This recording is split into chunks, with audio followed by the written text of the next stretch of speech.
I'm going to bring on John Oliver, director Vinay Shukla, and Ravish. Please come up.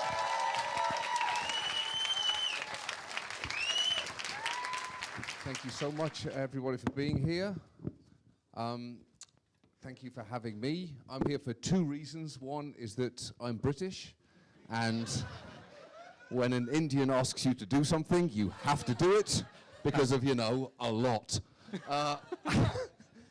And secondly, I absolutely love this documentary. I've seen it twice. I'm guessing you've just seen it for the first time. So I remember this, everyone filming this on their cell phone.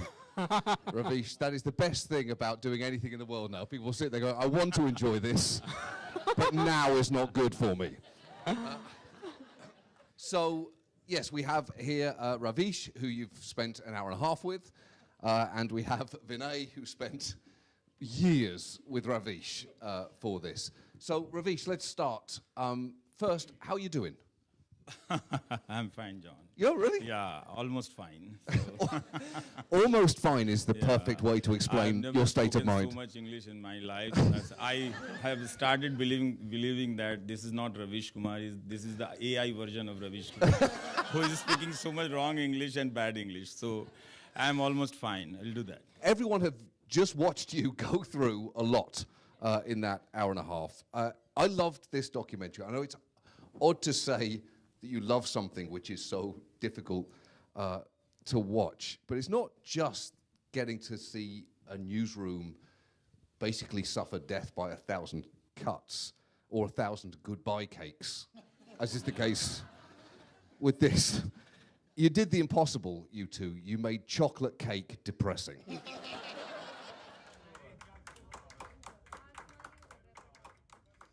It was really very difficult to say goodbye to your dearest colleague. Yeah. And they were just not colleagues, they were friends, and they were champion professionals. We didn't know how to celebrate their going and what to do. So we just had one number we used to call send a cake. They must. Yeah, but yes. That must have been such a hard call for them to get. Yeah. It's not a birthday, is it? Nope. we were talking, Vinay, we were talking before that when you first saw that, it's so hard with something of this scale to work out what your moments of structure are going to be. And you hit early on the fact that the cake was going to end up being emblematic, right? Yeah. Firstly, thank you everybody for coming here. This is really, really special. When I was pitching the film back then to various people to try and get it made, especially in this part of the world at times, or people who are not from India, people would be like, yeah, but who is Ravish Kumar? And I'd be like, he's like John Oliver, but better. Yeah. Fair hit. Fair hit. So this night is really special. Thank you so much for doing this. So on the first day I got there was a cake being cut. And it was one of the most unfortunately tragic things to come across. Because, these people have worked in this profession for about 20 years, 25 years. People come from various socio-economic backgrounds. So to be in your 40s, in your 50s, and then be told, your time's up, go out, find a new job, was very, very unsettling. So it was one of the things wherein I was like, this is unfortunate, but it could probably make for good cinema. One of my favorite sort of scenes was in the Godfather films. Whenever there are oranges on screen, they're usually followed by they're usually followed by a shootout. It was something in my cinema student days wherein I was like, someday I will do something like that. Someday I will use a chocolate cake like the Godfather orange. It's a tough watch as an audience member, this. It must be quite the experience for you having to watch this particular 2-year turbulent period of your life, both at work and with your family. How many times have you seen this? When Vinay invited me and my partner, Noina, to watch this movie, two of us was left in the dark room with a lot of popcorns and coffee. And I could not watch it. Mm-hmm. The moment the film gained its pace, I closed my eyes. And I kept asking Noina that what kind of movie he has made. So she used to nudge me that, no, no, open your eyes. I cannot watch it. So it's very different from me. So I had popcorn. She watched the movie, and she told me that. I asked her, just tell me if Vinay asked outside the hall, what would I say? And I came to him that I won't say a word to anything. I cannot say that this movie is good because it is so re-traumatizing for me that I cannot tell you.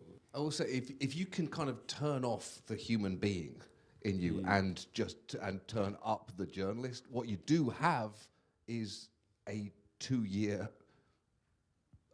evidence of what happened. Yeah, Right? yes.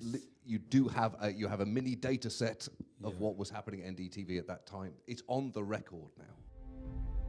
Okay, 3, 2, 1, stand by, cue. नमस्कार, मैं रविश कुमार। आज जो चैनलों में हो रहा है वो पत्रकारिता नहीं है। So media is gone in India, John. You have many beautiful, you can have ice cream in India. We have wonderful ice cream. We produce top class cake, better than Britain and America also, yeah. But we do not have a kind of media which should be called media. I will say your English is pretty good when you're Yeah, sassing it's me. improving with time, yeah. All of a sudden it comes out real fluid. Let's hope you will start speaking in Hindi at the end, and I will. One thing you talk about the general state of the Indian media, and you ask, what's the point of distracting people with these imaginary problems? It's pretty clear you know, like, what the point is, especially because you later answer your own question when you say the sweet smell of nationalism has masked the stench of our reality. What has been more disappointing to you? The fact that Indian media has been so complicit in spreading that sweet smell, or that it's worked? This media is out to kill opposition in any form, be it a political party, be an author, or Arundhati Roy, or any student's leader. You cannot watch it. Scale is very different. This is not a routine story of media decline. I know what is happening in US and in Britain and in Canada, but this media is something else. We have to be very careful. And I want to say this to Indian diaspora also. You cannot allow this media to survive or any kind, in any form, in our democracy. It's a very hard-earned democracy. Indian democracy did not arrive because God chosen one.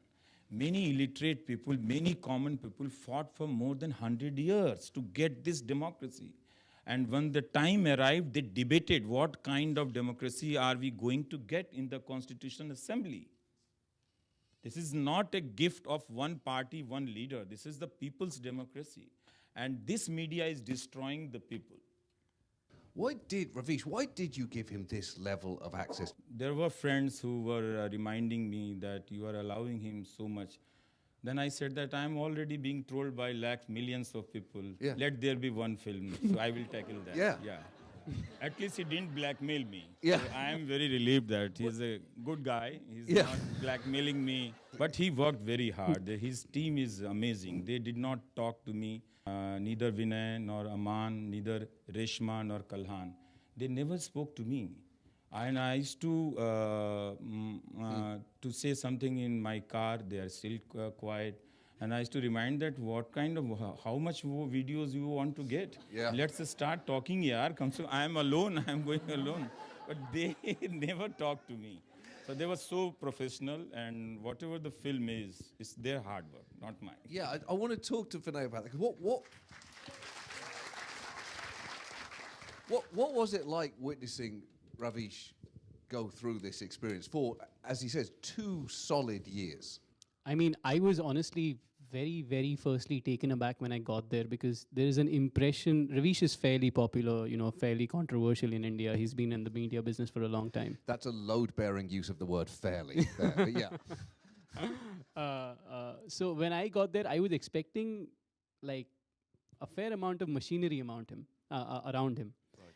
And I got there to literally find, like, even bare bones doesn't begin to describe what was around him. He was just like, it was him and a team of 2 or 3 people who you see in the film. And it's not just him, within the NDTV newsroom. And then I began finding out that this is a common occurrence across newsrooms, wherein people were operating in real meager resources. I mean, I was talking to you earlier, and just to give you an idea, John, how many people are there on your team? Oh, you're gonna make them see what Ravish's face does now. We have a staff of about 80. And and Ravish has probably a staff of 3 or 4, right? So that was the contrast for me when I got there and I saw it play out. To spend 2 years there, you're thinking like a filmmaker, right? So you're always searching for moments, you're searching for narratives, you're coursing the high, and you're chasing something continuously. Was there ever a moment after watching him like answer his 10th abusive phone call in a row that you attempted to say, why not let this one go to voicemail? Yeah. I mean, okay, so because you're seeing like a 2-minute scene in the film, I keep telling, I saw it play out for 2 hours. And over 2 hours, you really begin to wonder, should you be shooting this? Is this fun? Is this a sanity slippage moment? Because his wife is there, we are there in the room, and because I'm there to make a film, I'm really trying to capture it like cinema. So if you see the cameras right here moving around, he's lying down. So it is pretty invasive. Because at that point, you're wondering, should you be shooting this? And the only answer mostly that I tell myself is, I'll shoot it and decide on the edit, right? So you're also seeing somebody trying to cope with something that they don't quite have an answer to at that moment. And it's not like you have it either, right? So I just kept quiet, like Ravish said, and continued shooting. Yeah, but it does serve as a very important record, doesn't it? Because while you are the subject of this film, clearly it's as much about NDTV as it's about you, and it's as much about Indian media as it is about NDTV. This is a story about NDTV. If you see the frame of the film, the story is happening where? On the floor of NDTV. And that organization is also facing hardship. But this story is a story of Indian media. And when Indian media was demolished, dismantled, criminalized, and legitimized and weaponized to become a weapon of mass destruction laden with communal agenda, vicious agenda, this man was recording from the inside. Only things worried me a lot, that this film carries my family's picture for the first time. Right. I was worried about that, how things will be interpreted, how videos will be used against them. I mean, it is amazing watching your daughter witness Yeah. what you're going through. I think it'll be amazing for her to see this in its entirety one day, to understand the full context of what you went through. And there is that moment where you say to her, you have to stop calling me donkey. And she says, but you are a donkey, and then slaps you in the face. She's going to be a journalist, Ravish. That is speaking truth to power. I think so. Thank you so much for being here tonight. Thank you so much for making... Thank you, John. Thank you.